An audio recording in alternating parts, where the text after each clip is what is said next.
Welcome back to Mock the Mock, where we take a look at someone else's mock draft. And I'm mocking, giving you my views, thoughts, and opinions. Today we're taking a look at PFF's own Marcus Amasher. He released a new mock draft on PFF, so we're going to look at that sucker. And just want to let you know what we got on the schedule for next week as we have the Shrine Bowl, the Senior Bowl, the NFLPA Bowl wraps up tomorrow. I'm actually going to be getting measurements because they did weigh-ins yesterday for the East-West Shrine Bowl. So I'm trying to get all of those practices start tomorrow. They're doing interviews for that today. And then obviously Senior Bowl starts bright and early next week. So we're going to have a lot of videos on the docket for next week. It's going to be a ton of fun. It's one of my favorite weeks of the year. We'll probably do a watch-along for the Senior Bowl, the actual game. So join me for that. That's gonna be a ton of fun. We'll be just talking NFL prospects today. We're doing a walk the mock, a 3-rounder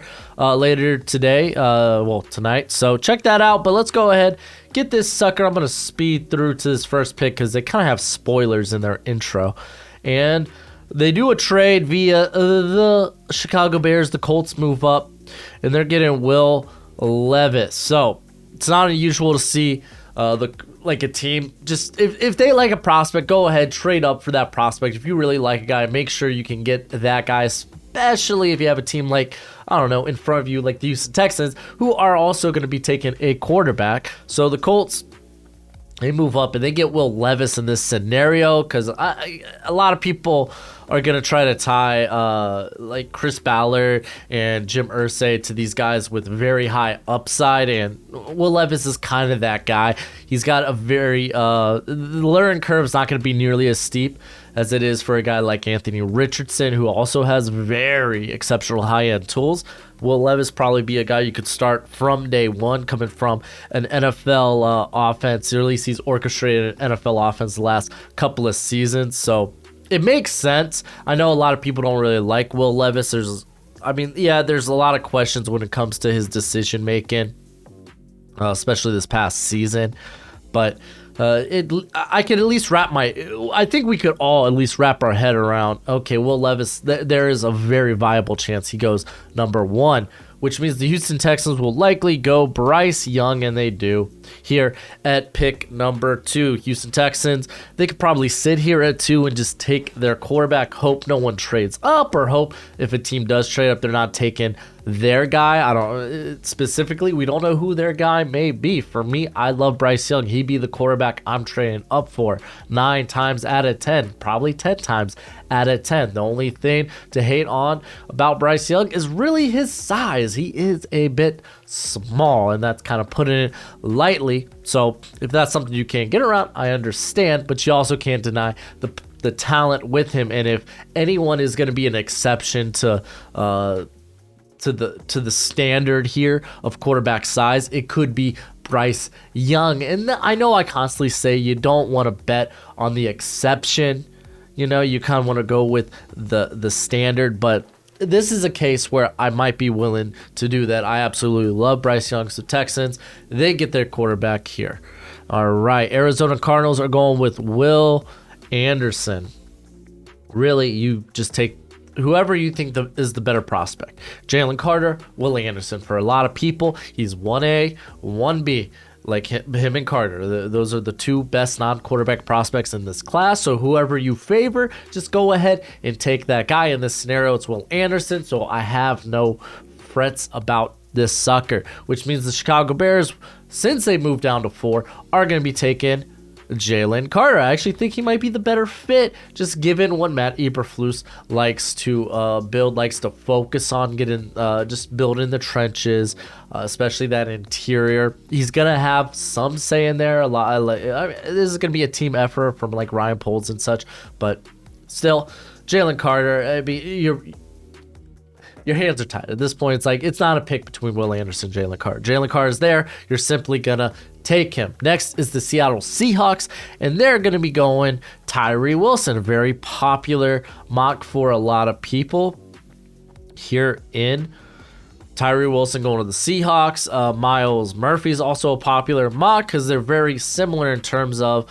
they're very unpolished as pass rushers, but they have great size. They're really good athletes. I kind of weigh with Miles Sanders is the better athlete, but you can't deny Tyree Wilson had the better production in college. So whoever it is for you, go ahead and take that guy. For me, it would be Myles Murphy. I said Myles Murphy. Yeah, Myles Murphy. That's right.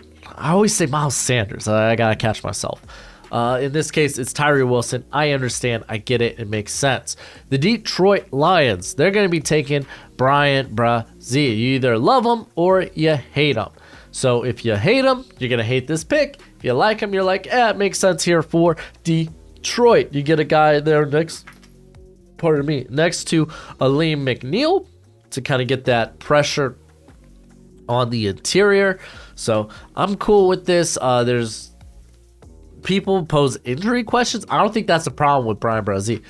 He missed time because of family tragedy. This season was also a kidney infection, unless you're worried about the ACL, which he suffered that his sophomore year, but showed no indications or lingering this season. I think mainly it's going to be the unpolished to his game, the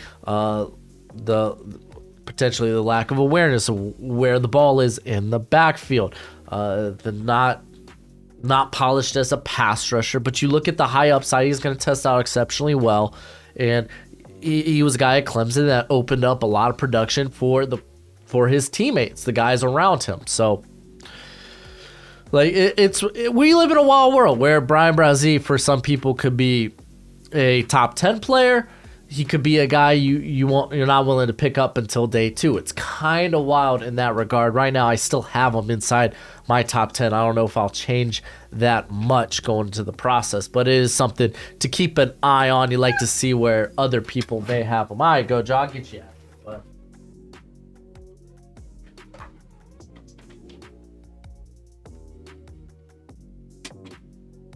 all right. So we got the Las Vegas Raiders on the clock here. They're going with CJ Stroud. So I like to think they're probably going to be in the veteran quarterback market, but doesn't necessarily mean they have to be if they can't add. Like here, Tom Brady, Aaron Rodgers. Looks like Aaron Rodgers could be headed to the Jets. Who knows?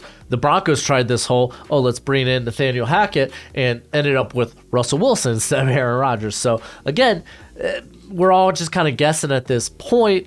So if they don't land a guy, because Derek Carr does look like he is going to be out of Las Vegas, then drafting that next quarterback in this class, it makes all the sense in the world. So they snag CJ Stroud, the guy who probably has the best floor when it comes to those top 3, even top 4 quarterback prospects, but not necessarily the ceiling of a guy like Will Levis. So I like Stroud. He's my quarterback too. And then on to the Atlanta Falcons. They go with Myles Murphy. I like this pick.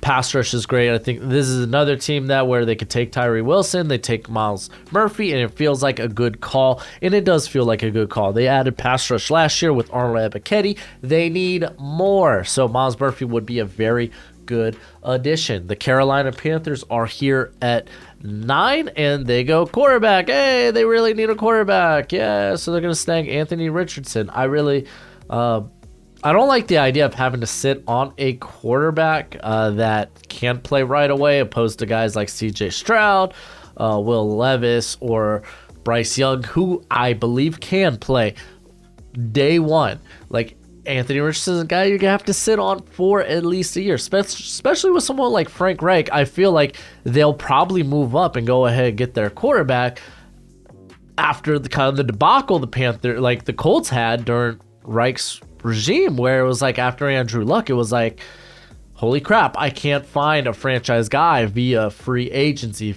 via making these trades. Like, let's go ahead and just draft our guy. Let's move up in this draft, because he's going to look at that Panthers team and he's going to feel real good about a lot of their positions. Be like, we don't necessarily need all these draft picks to move up so let's just use it to move up a couple of spots and go ahead and get those guys that can start day one. Anthony Richardson is a bit of a lotto ticket, a guy with extremely great tools. Just the the learning curve is a lot steeper. A guy who is not ready to be an NFL quarterback, I would say day one, or at least that's going to be the popular projection, that he's not going to be that guy just yet. So they get Richardson here. I believe they trade up, but if you're not doing trades outside of the trade at pick one because it just kind of makes sense, then yeah, Panthers are kind of stuck here at 9, and they could either choose to, well, take a quarterback or just grab a very good prospect from somewhere else. The Philadelphia Eagles are going with Devon Witherspoon. I really like this. James Bradbury, he is indeed a free agent. Darius Slay will just turned 32, so he is a bit long in the tooth. You don't really have much depth behind those guys. Avonte Maddox is more of your slot, or at least that's where he's kind of thrived. And then you have guys like Tay Gowan and Zach McPherson, who one you drafted, the other you traded for, who was from the same draft. Are one of those guys going to step up? I'd rather just go ahead and add the talent here with Devon Witherspoon actually being the first corner off the board with this pick as well. A lot of people are really liking him. He just pulled out of the Senior Bowl, which means, oh man, he's probably getting a very favorable projection. So he knows all I really need is a very good combine. So the production's there. He had a phenomenal year there at Illinois. On to the Tennessee Titans. They're going with Paris Johnson Jr., offensive tackle. To pick 11 for the Titans makes all the sense in the world. Taylor Lewan, likely a cap casualty. This is just one everyone's going to be mocking. I can't really see it any other way. It just makes too much sense, you know? All right, Houston Texans. They go with Jordan Addison as the first receiver off the board. A very interesting pick here over Quentin Johnston, which I think it's fine because Jordan Addison, it makes more sense if you're like, okay, we're gonna be without Brandon Cooks. We're gonna have to likely trade him this off season. He's not happy here. So if you're looking for a guy with a similar skill set, Addison's kind of that guy. So this one does make a ton of sense for me. There ain't no way Jordan Addison is 231 on the PFF big board. That is not accurate. Maybe he's 23. 23 sounds more plausible. Maybe they actually added the one there. So the Jets go Peter Skaronski, another, I would say, popular pick for the New York Jets, kind of shoring up the offensive line with a guy with very good versatility, a guy that was recruited to be a center, ended up having to play left tackle because of Rashawn Slater opting out, did really good his freshman year, has probably been the best offensive lineman in all of college football the last 3 years. That maybe for his lack of length and maybe not ideal athleticism ends up being more of a guard projection, but a guy you might be willing to give a shot at tackle, which I would be. So he gives you all kinds of versatility for this offensive line that does have a few question marks here and there. Will they bring back Connor McGovern, Mekhi Becton? Is he in the future plans for the Jets? Lincoln Tomlinson, will he bounce back after a really bad season after they just gave him money? Nate Herbig, will he be back? Like, there's questions. So this pick, I think, makes a lot of sense. The trenches are very important to Robert Saleh. Joe Douglas loves investing in the trenches. So, yeah, I'm cool with this. This one, ooh. All right, the New England Patriots go Lucas Van Ness. So what really surprises me is anytime I personally do a draft and I have Lucas Van Ness inside the top 20, people tell me it's a reach. And I'm like Lucas Van Ness is literally on everybody's radar right now. Like, everyone imagines he's going to test out extremely well at the combine. He's a cat that he needs a bit more polish. Like, the hands just aren't there yet, but he's got exceptionally strong hands, great grip. He's going to be a plus athlete. A guy that didn't really get, never started there this season at Iowa, but once they put him in the game, they couldn't take him off the field. Like this cat, he, despite not starting, outsnapped a lot of the starters on the defensive line. It was exceptionally productive. So the Patriots grab him, get that guy next to Matt Judon. Joshua Uche is a very versatile piece. So doesn't necessarily mean you're like, Uchi, you're just a backup guy. Like, he's got a very versatile body type, and he doesn't have to solely come off of the edge. He's a guy you can have blitz from the linebacker position in the middle of the field. Like, that was one of the best. Like, when Uchi came out, I was like, this guy could be such a versatile player. So the Green Bay Packers, they're going with Cam Smith. This one's interesting. So second corner off the board here. So of all the corners in this class, no player is better when the ball is in the air than Cam Smith. He racked up 4 interceptions, 15 pass breakups over the past 4 years. The Packers are already mostly set in the secondary, but Smith is too good of a player to pass up here at 15. So it sounds like Mosher is just really high on Cam Smith, and he's like, hey, this is kind of best player available for the Packers. It's easy to put Michael Mayer here. It really is. With Robert Tonyan as a free agent, you could opt also for maybe one of the receivers here. Maybe even make a case for Broderick Jones.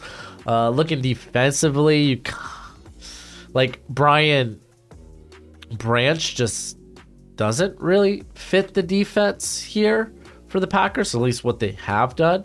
But you do have like Adrian Amos is a free agent. Darnell Savage was kind of like in and out of the starting lineup this year. So like safety could be a viable option. They could even choose to address the defensive trenches. So like we saw how like after Rashawn Gary went down, just the pass rush, where was it coming from? Not many places. Kingsley Enagbari had a decent year, but is he any more than a rotation guy? So Packers are kind of this team that's kind of open to a lot of different options. The Washington Commanders go Christian Gonzalez. They need a corner. Christian Gonzalez is a corner, so they snag him here, get someone opposite of Benjamin St-Juste. I like that. For Washington, it's kind of a, like, yeah, if they get a corner, that'd be freaking phenomenal. The Pittsburgh Steelers go Joey Porter Jr. They get Joey Porter's son, so he gets to play for his dad's team, gets to stay in his home state. So, awesome. That's great. Joey Porter, I think, is also a good fit for Mike Tomlin's scheme there. All right, let's go ahead to the Detroit Lions, who prior to this got Brian Bresee, and now they're going with Brian Branch. I'm a huge fan of Brian Branch. He's one of my favorite prospects in this draft class. So they grab, you say another safety. Yep. Kirby Joseph was fantastic as a rookie, but they could always use another to pair with him for the next few years, which is fine. I mean, Branch could immediately play in the slot, even if you want to keep guys like Deshaun Elliott and Tracy Porter on the field. And I mean, a lot of teams do operate with 3 safeties defensively, so I think that's not too bad. Even if you want to keep like Kirby Joseph, Tracy Walker on the field, then go ahead and like put Branch in the slot. That's kind of where he looks the most comfortable at, and probably where he's going to start early in his career. Tampa Bay Buccaneers go with O'Cyrus Torrence. That left guard position was bad, and unfortunately, when Donovan Smith doesn't have good things like next to him, he really struggles. He is not he's not bad if he is your worst player on that defensive or on that offensive line, then you have a good offensive line. But if he happens to be one of your best, you're freaking in trouble. And obviously injuries played a big role in that. So you get O'Cyrus Torrence, you have Shaq Mason, you got Tristan Wirfs, a healthy Ryan Jensen. The Robert Haney actually looked pretty solid playing center. And then suddenly, okay, you feel better about that Donovan Smith, because I don't think he's exactly a contract they could get off of this year anyway. So I actually really like the O'Cyrus Torrence pick here for the Buccaneers. The Seattle Seahawks grab Quentin Johnston. I mean, it's great. I think it's really good value here. I really do. So they get another big wide receiver to pair up there with DK. Tyler Lockett's obviously a guy that can operate outside and in the slot. And I mean, you could put guys like Metcalf or Johnson in the slot and get real froggy with things. So it's like, I don't mind that. I mean, you're just getting weapons for Geno for that 1 year go. So it's like, I think it's kind of fine. You could, I mean, yeah, I think maybe some people might want to like double up on defense, but it's like, I think the value is really good here if you want to grab another receiver. Miami Dolphins forfeit their pick. Remember, fins up. But the Los Angeles Chargers are going with Jackson Smith-Njigba. Not exactly the player I think they need. I really think they needed a speedster over the top. You saw it with when Guyton went down. That this team didn't really try to test over the top, or at least didn't have the separator over the top. They had Mike Williams, but he's more this contested catch guy.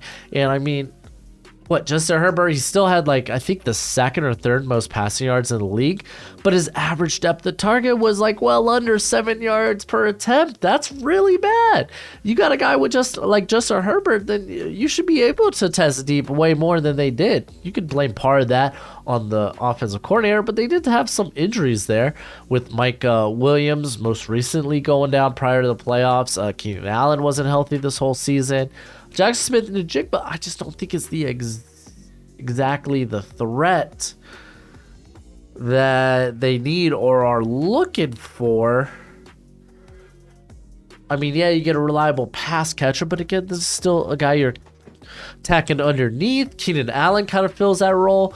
You could also Josh Palmer is also a guy who actually did really well when he had to take over the Keenan Allen role. He did well in those games, so it's like, I don't think it is exactly an ideal fit. And then the Baltimore Ravens go with Kelee Ringo. Marcus Peters is a free agent. Corners kind of makes sense here. We have 4 corners off the board, so Kelee Ringo will be the 5th. He's got great size. You love the straight line speed. People, the play wasn't great this season, but you're willing to bet on his tools. You really are. You saw when Tyreek Woolen got to the NFL, he was deemed as a project by a lot of people, me included, and they start him from the get-go, and it's like, oh, he good, developmental prospect by butt. Like, he looked good. So there could be a case to be made about Kelee Ringo, a guy who actually played like at a high level competition, that it could be similar for him. The Minnesota Vikings, they go corner as well. Deonte Banks. I'm not exactly in love with Deonte Banks just yet as a prospect. I understand. Wonderful athlete, very fluid athlete. For me, overtly physical, but that's fine. I don't mind that too much. You could train those guys down from that. For me, it was just too many plays off. So maybe that might be something I have to get over. Move him up a little bit, because I think I have him like around 100. Probably should at least boost that guy up to like top 75, I think is probably where I'm willing to say. So maybe in that like 55 to 75 range is probably better for a guy of his, like, that's this athletic, that had this many forcing completions, though I kind of question like the actual ball skills. But the dude is a sticky man corner, so it's like, if you're willing to bet on an athlete like that, just kind of like translating, typically more times than not. So again, like okay, go John, I'll get you.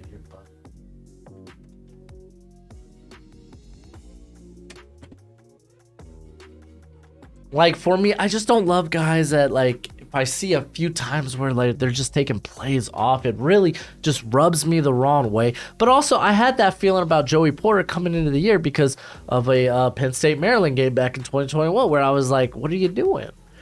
You just find busy work. There's nothing on your side of the field. Like, you can definitely be a plus somewhere. So like, and obviously now, like, we're talking Joey Porter as like a easy first round top 20 pick potentially, and maybe the same could be said about Deonte Banks, which is actually funny. I said for me, Joey Porter was Penn State versus Maryland, and we're talking about a Maryland corner here. It's kind of funny. Antonio Johnson going to the Jags here. I don't mind it. You kind of get a guy who could be a big slot, maybe more so a traditional safety. A lot of people were like Rashawn Jenkins. I think he's okay, but I think he could probably be a cap casualty. Not this season, but next season, potentially. Now, let's look at this. The Jaguars spent a bunch of draft capital on their linebackers last offseason. They could still... and they still couldn't stop Travis Kelce in the playoffs. Nobody was stopping Travis Kelce this year. Come on. So what about a 6'4 safety who can line up against the top tight ends? Johnson is one of the most versatile cornerbacks in this class and would booster secondary with his athleticism. I think it's more so his size. He's like 6'3", 200 pounds. But yeah, I guess I'm cool with I'm cool with this. Antonio Johnson's kind of in this like I think he's just inside my top 32, if not top 35. So it kind of warrants him to be looked at for this selection. And I mean, if you're just trying to improve the secondary, I'm kind of okay with that. The New York Giants go with Michael Mayer because that's what they needed, a tight end.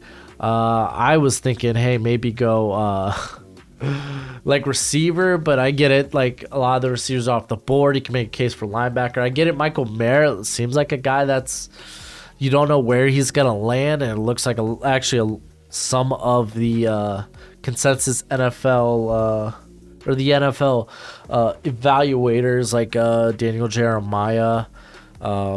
I can't remember if Dane Brugler as well, but they're a little lower on him. To be fair, for a lot of the for a guy like Daniel Jeremiah, he is just dipping his toe into his like first impressions and whatnot, so a lot can change with his rankings. But I don't think this is the weapon you necessarily need to add. Daniel Bellinger showed up decently this season for the Giants. I don't think you're going to be running many 12. I mean, I guess you could run a lot of 12 personnel. I'm not against that. Perhaps, but I don't know. I mean, technically, he's also probably the best player still on the board. So, again, this is why I can't completely be against it. The Dallas Cowboys take Zay Flowers. They get a legit separator there. I don't necessarily think receiving or the receivers were the problem, but grabbing another guy that can kind of merge is a difference maker. They've taken a few shots on a couple of guys last few seasons, as we saw that with Jalen Tolbert, who really didn't do anything this season. Semi Pohoko's more of the special teamer they really like. I mean, they brought in T.Y. Hilton, but we know that's not a long-term answer. So, I mean, to be fair, I think most of Dallas's problems was just Dak's consistency. You know, he could either be god-awful or he could be like freaking like borderline an elite quarterback. But I mean, I guess having more pass catchers could help with that, especially separators. So this is why I'm not completely against it. A lot of people do like Zay Flowers. I'm still kind of like, I'm tossing and turning between him and Josh Downs. I absolutely love Josh Downs. All right, 28. We got the Buffalo Bills. Trenton Simpson. They take that linebacker. Tremaine Edmonds is a free agent. They already kind of spent on Matt Milano. Do you want to spend again on the linebacker position? I might say yes, because he was actually Tremaine Edmonds. I don't know why. It felt like he finally broke out this season. Like, he had a really good year. This was a guy I was very critical on like the past 3 or 4 seasons. So this season actually emerged, and I'm like, oh, okay, if this is a sign of things to come, yeah, maybe give this guy a little bit of money. But if you can't, you can replace him with another guy who's going to be tested out as a very good athlete in Trenton Simpson, who's going to be very good out in space. The Cincinnati Bengals take Anton Harrison, the offensive tackle there at Oklahoma. Was it Jackson Carman? He looked good at left tackle, but it's just one game. There are questions with Jonah Williams, La'el Collins. So even if both those guys end up being like, you know what, we're just going to probably move on from them next season, it would be nice to have Anton Harrison already there in place, ready. So maybe you have your tackle duo of the future in Carman and Harrison. And then the Denver, I forgot Broderick Jones was even on the board. But they go Broderick Jones. They need a right tackle.